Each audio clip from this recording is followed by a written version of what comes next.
Most countries don't fluoridate their water, but their children's teeth have not suffered.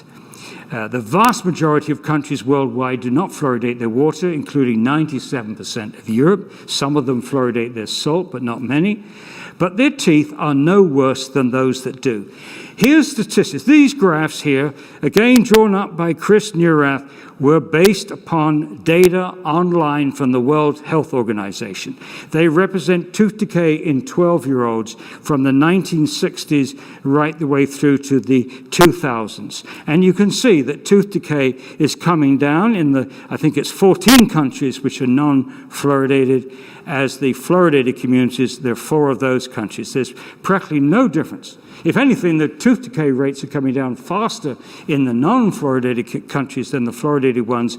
And if you look at the dates between 2000 and 2005, there's very little difference in tooth decay in 12-year-olds, whether they've grown up in a fluoridated or a non-fluoridated community. The probable explanation for the lack of difference in tooth decay is the mechanism of fluoride's action on the teeth. This is what the CDC stated in 1999. They said, laboratory and epidemiologic research suggests that fluoride prevents dental caries predominantly after eruption of the tooth into the mouth, and its actions are primarily topical. So what they said in 1999 was essentially, we've been wrong about the mechanism for 50 years. And really, in my view, this should have, when they admitted this, it should have spelt the end of water fluoridation. And by the way, your own Robin Wyman from New Zealand, a prominent promoter of fluoridation, agrees with this. He says it is generally accepted that the principal carrier's protective effect from fluoride is topical.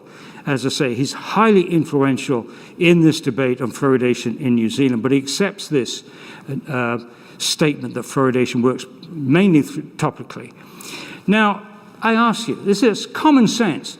If fluoride works primarily on the outside of the tooth, and the teeth are readily available to you, why swallow it?